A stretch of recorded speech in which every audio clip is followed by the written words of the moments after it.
but there's a long tradition of these types of voices of conscience. So I just immersed myself in the world of St. Sabina and spent time with Father Mike and his peacekeepers and the community there, and tried to learn as much as I could.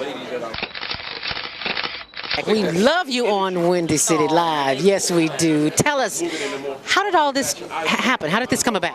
Well, I play me. I play Val Warner in Chirac, which is really cool. So when people see this movie, they are literally seeing Val, and I am a reporter in the movie. We talk about the violence, but what can we do personally? I think we got to be engaged, and I think engaged in a number of things. In our block, in our home, in our neighborhood, we got to be engaged. We got to fight the issues. We got to fight a government that is abandoned, you know, whole communities on the south and the west side. We got to fight a governor who's cut out every youth employment program, who's cut out violence prevention programs, who's abandoned our communities and the poor and the vulnerable. And I think we got to reach out to our brothers on the street and love them and respect them and help them, not just demonize them. My participation is only because of Mr. Spike Lee, our leader, our director, and he reached out to me and blessed me with the opportunity to be in this film and said that his mission was to save lives in the south side of Chicago. I'll just say like this. First of all, give you the history of coming to Chicago and telling my jokes as a young cat. I'm 37 now, started about almost 15 years ago. Elroy taking me under his wing, let me do some jokes here and there for the radio stations and all that kind of stuff. We are more than that. We are more than that. We're greater than that. And I feel like in places like this, or Chicago, or whatever you want to call it, the hood, whatever you want to call it, like, it's too much attention dwelled on the negative. I learned that no matter what you do and how much of a genuine heart you have, and if you're coming from a good place, people are going to criticize if they don't agree with what you're doing. Hi, we're from Empire, and you're watching the Higher Learning Network. So how long have you been standing here? Not too long, like an hour. So we're moving in fast. This is a good sign. Yo, what's up? It's your man Tony Schofield from 106.3 Chicago's R&B, and you are watching Men on Higher Learning. Now, I used to hang around with some men that was into some higher learning. It just wasn't that kind of higher learning, but I got myself together now, okay?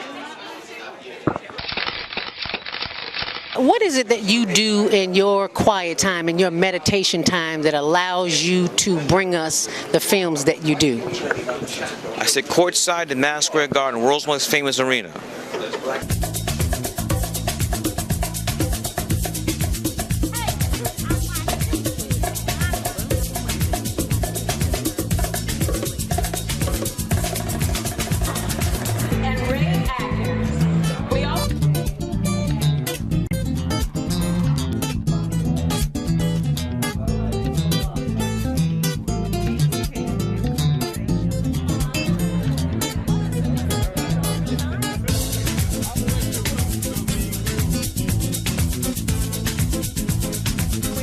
And you're watching CTV on the Higher Learning Network. Yeah, right.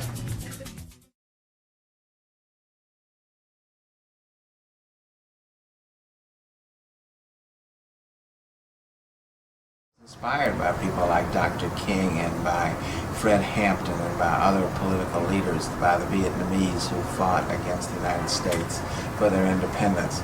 So I don't know that I'm so special. Perhaps I've been able to pick up some of the courage and willingness to struggle on of some of the people from my generation and the people I see today.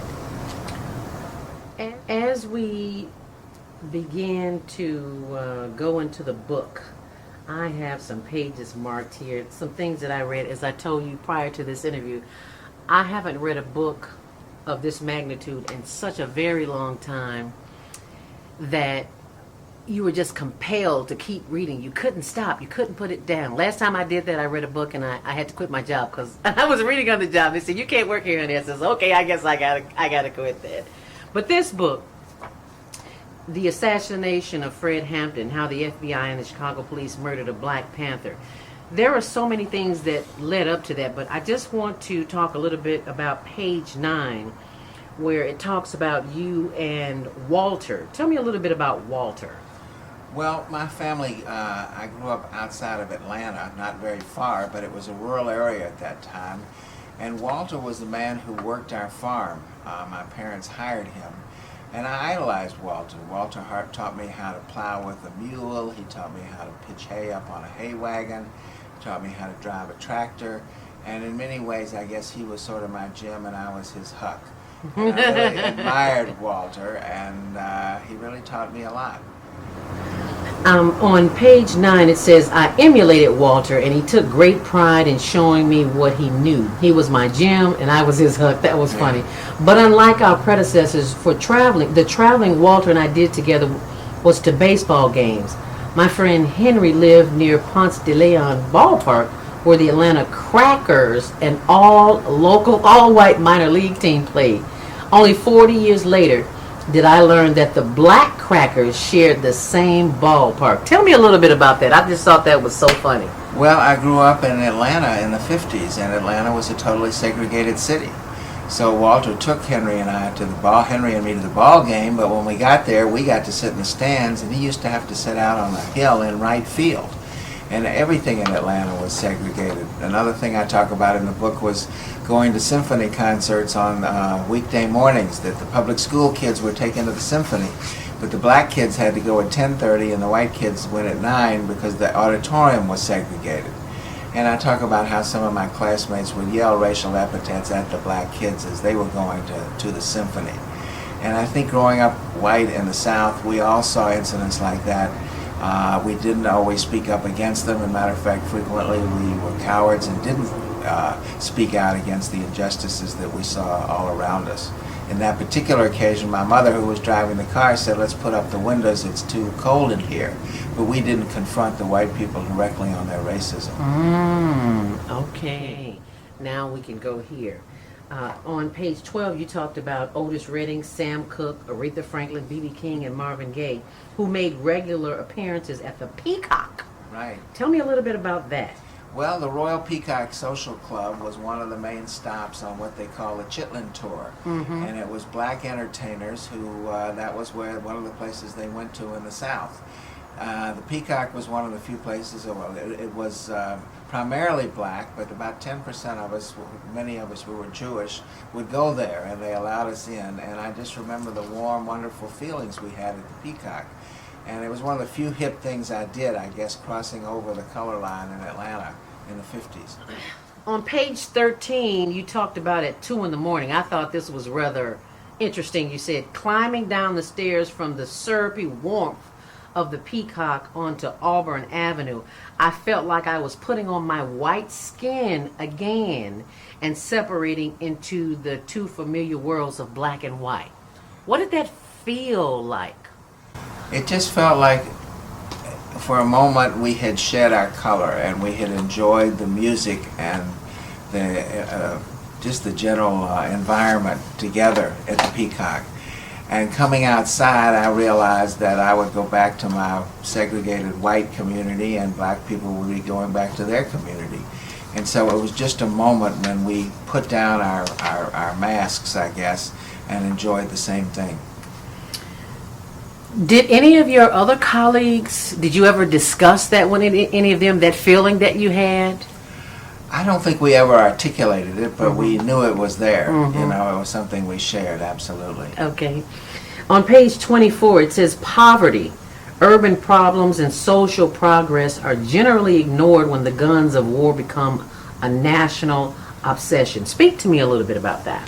Well, I think that was one of the quotes that Dr. King made when Dr. King, who had first gone into the South and made a great change in the Jim Crow laws and then really wanted to deal with the economic conditions of blacks and poor people in the northern cities and was making progress in the 60s. And then he realized that the United States budget was going towards making bombs and attacking Vietnam. And he realized that when a country turns itself to war, it turns away from domestic issues. Certainly a message that's very relevant today when we see so much of the economy headed towards Iraq and Pakistan and Afghanistan. Do you see any difference between now, the 60s and 70s when Dr. King was alive, and what's going on in America right now? There certainly are differences, and there were some changes to certainly the most blatant forms of segregation and racism. And for individuals, I think there's opportunities now that probably didn't exist before the struggles of the 60s. On the other hand, there was a movement in the 60s that really challenged the power in this country, a movement that challenged the war in Vietnam, and a movement that challenged the issue, the condition of blacks in many circumstances. And today, unfortunately, I see a lot of people who are very passive, that young people don't have the sense of power that we did. And I think some of the issues are the same, but the ability to struggle against it and to make those issues clearer is not as clear as it was then. I think the government has been very successful in cutting off some of the sharp edges. Today we don't have riots. Today we don't in the cities. Today we don't have revolutionaries in the cities.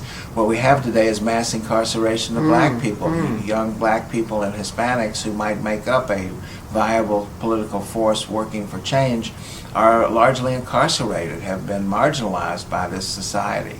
So I think the forms of repression are different, and its effects are different. Do you think it would be effective in this day and time to do what leaders did then in the 60s and 70s? I think the style and the rhetoric would certainly be different today, but the idea of making demands and not compromising, of clearing up, just like Dr. King when he came out and talked about the evils of imperialism, the evils of racism, and the evils of materialism. Similar things that Fred Hampton addressed when he talked about this country. I think that those messages should resonate today. And as a matter of fact, we're getting them from people around the world. When this U.S. is consuming so much of the world economy and contributing so much to the greenhouse gases which threaten the survival of the planet. So it may take a slightly different tone. We may not talk about picking up guns and fighting individual police, but I do think some of the issues are there, and I do think that militancy, that desire to put forth ideological issues is as important today as it was then. Who do you think of the so-called community or political leaders? Who do you think of those that we see on television and hear about who are still marching and doing things of that nature? Who of those people do you think could lead us into a new direction? That's a really good question, and I don't know of local leaders. I think there are people in different cities that do speak out, and I think they're mostly minority people, and there are many women. Some of the people I idolize, I guess, are people like Cornel West or Naomi Klein or people who really Arundhati Roy, people who raise the issue of what is happening in the world. And these are people may come to the fore around climate justice as well, which is the form I think imperialism is taking today, when some countries are using up the resources of the world, exploiting the people of the world, but also creating climate change which affects people who live near the equator in a much less equal way. So I think the people of that, I think Evo Morales from Bolivia is a leader today. And I do think there are young leaders in this country who are raising those issues.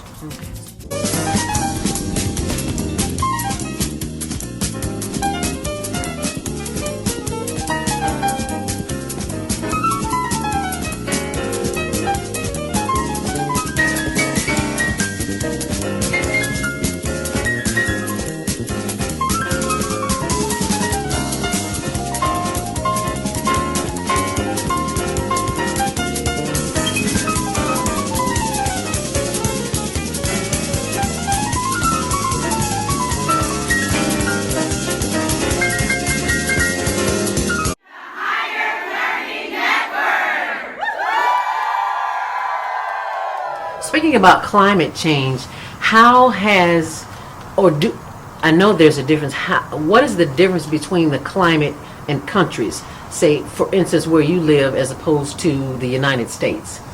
Well, I think everything, we live in a hot, dry climate, and as I was leaving New Mexico today, they say, well, asthma's going to get worse there because it's going to get warmer and drier, and therefore, people who suffer from the what do you call it in the springtime when the pollen, hay fever? Yeah, hay fever and things like that are going to get worse.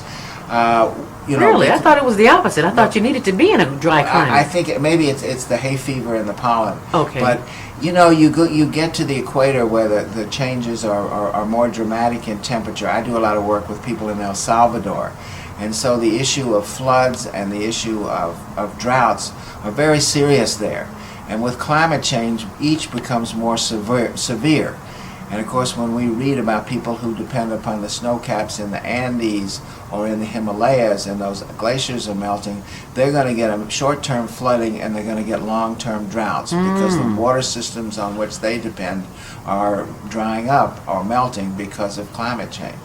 Speaking of water, did you notice a difference in that water that I just gave you and the water that you usually drink and when you're in the United States or in Mexico? Did you notice a difference in the water? I didn't notice it. Did not? No. Okay, just wondering if there was a difference in the water. I think there is a difference in taste in various places. Okay. For a while, we lived in the country in New Mexico, and we had well water, and it tasted wonderful. Really? Yes. Wow. As a kid, I lived in the South, and we had well water. And as far as I can remember, that water there was wonderful compared to here. Right. We're next to the lake, and you can smell the bleach when you open up the faucet in the morning. Feel free to take a drink. You talk about America's boldness on page 24. What do you mean by that? Poverty, urban problems, and social progress are generally ignored when the guns of war become a national obsession. America is a great nation, but honesty impels me to admit that our power has often made us arrogant. We feel that our money can do anything.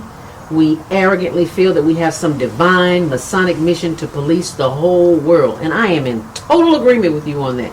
We arm Negro soldiers to kill on foreign battlefields, but offer little protection for their relatives from beatings and killings in our own South. I am disappointed with the failure to deal positively and forthrightly with the triple evils of racism, extreme materialism, and militarism. Well, that's Dr. King's speech, and I think it's interesting to quote today because it's so relevant today, because the things that he fought against we still see today, and we see this militarism, we see the materialism, we see the racism that continued to pervade this country, and it's almost like it's gotten worse. It's 40 years later, but it seems like we have many of the same problems we then had, and now we are dealing with climate change, or maybe we're not dealing with climate change. I think when we look at this spill in the Gulf the oil spill by British Petroleum in the Gulf of Mexico, it's scary.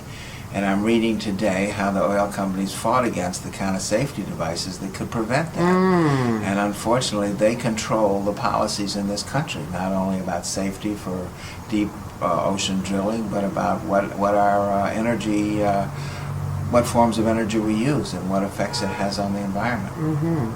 Do you notice a difference between the effect in the environment here and now as opposed to 40 years ago? Oh, I think things have accelerated, but I think then it was only in the eyes of a few visionaries. Jimmy Carter's head of the Department of the Environment named James Hansen saw in the 70s where we were going. And Jimmy Carter dared to say, well, we have to change. He actually put solar panels on the White House, which of course didn't last past the Reagan administration. But I think they saw where we were going. Now things have just accelerated, and the amount of carbon in the air has so much increased since then that what was sort of a warning has now become an emergency. Speaking of administrations, the Reagan administration, the Clinton administration, the Bush administration, and now the Obama administration, what do you see happening in the future as the mess that has to be cleaned up, and how long do you anticipate? Will this be another 40 years and it won't happen certainly while he's in term? Well, I think one of the differences between the issues of civil rights and women's rights and so forth, there was an urgency about it, and it certainly people shouldn't and didn't want to wait forever.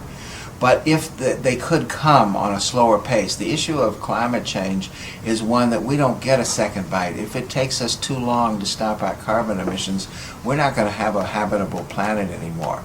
So I think, unfortunately, what's happened starting with Reagan is a consolidation of corporate and military power in this country. And we see it now with the Supreme Court ruling that corporations are people and therefore they can buy and sell elections. And you know, the book I've written is a lot about the murder of Fred Hampton and us exposing that the FBI through its COINTELPRO program actually ordered the murder of Fred Hampton. They used an ambitious political person in Chicago, the state's attorney Edward Hanrahan. They gave him a floor plan of Fred Hampton's apartment and they said, there are guns there. And afterwards they gave their informant a bonus and congratulated themselves on getting the local police to go in and murder a young black leader. Fred Hampton had distinguished himself in high school, fighting for everything from black girls who could to be homecoming queens to a swimming pool and recreation center for blacks, to more black teachers. He led a march to the city council in Maywood demanding swimming pools for blacks. And he early on became a target of the police. Fred was the chairman of the Illinois chapter of the Black Panther Party from when it opened in November of 1968 to when he was murdered in a pre-dawn raid on December 4th of '69. So I've written this book to describe a little bit about who Fred Hampton was, how significant an effect he had on the people who listened to him. I think Fred was an alternative to gangs and drugs in Chicago, which we see daily taking such a tremendous toll. And Fred talked about responsibility of the community. He talked about organizing kids to set up breakfast programs, to change the way the police dealt with the community, to have a health clinic. So I think Fred was an alternative, and with the murder of Fred, I think in many ways the city of Chicago lost a potential leader, and I think some of the violence that continues today was as a result of killing and imprisoning young leaders like Fred Hampton. That was an excellent segue into my next question. Was about to ask you about what difference can youth really make in the world that we live in today. And on page 82, you wrote, "The other side of me believed Fred's murder proved the legal system didn't work. What good did it do to have lawyers and courts and a constitution and legal precedent if the police, under the direct control of the prosecutor, could murder you in your bed?"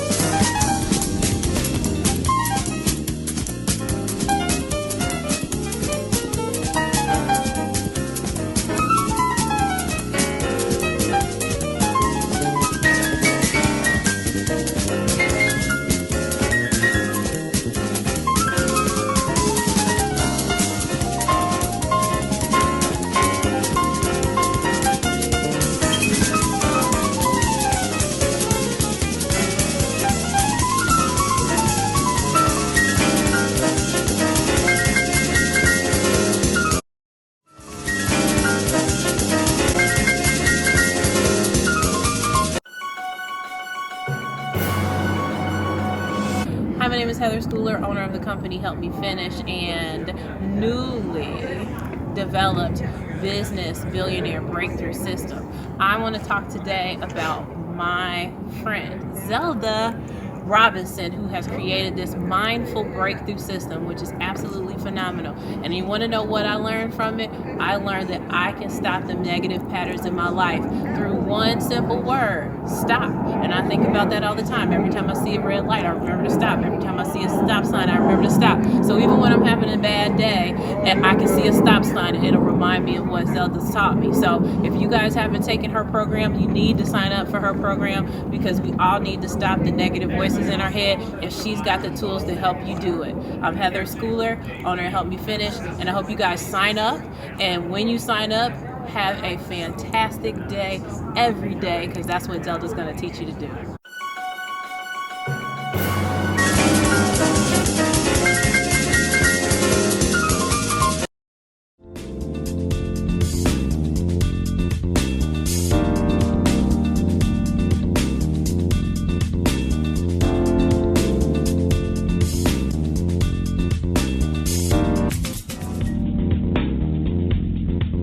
Is Monday morning a struggle to get out of bed, into the swing of things? Well, don't worry, you are not alone. Join us for thought-provoking, stimulating, and mindful conversations on higher learning with Zelda Speaks for your Monday morning mindfulness sessions on Blog Talk Radio, The Female Solution, Mondays, 7:30 until 9 a.m. Be sure and send your ideas, thoughts, comments, and suggestions. Experience mindfulness moments with the mindfulness/stress relief coach, Zelda Speaks. And thanks for sharing the mindfulness moment tip of the day. Stay on purpose, stay empowered, and stay tuned to your next session of mindfulness on higher learning with Zelda Speaks.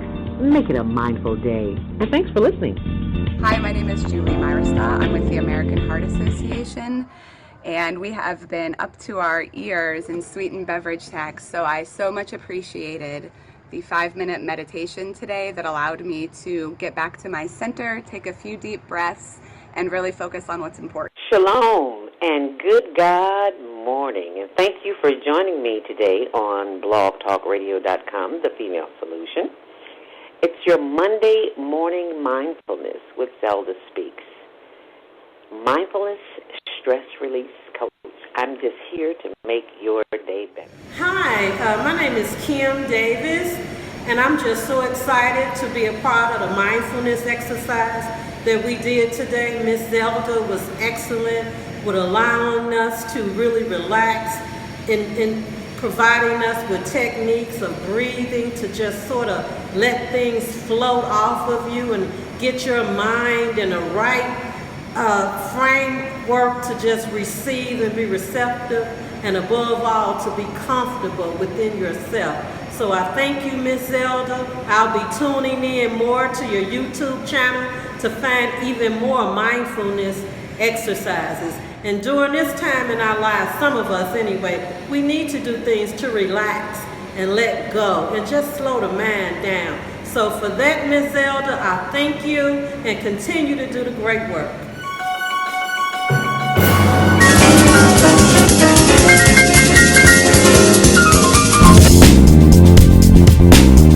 Haas, and I am the author of the book, The Assassination of Fred Hampton, How the FBI and the Chicago Police Murdered a Black Panther.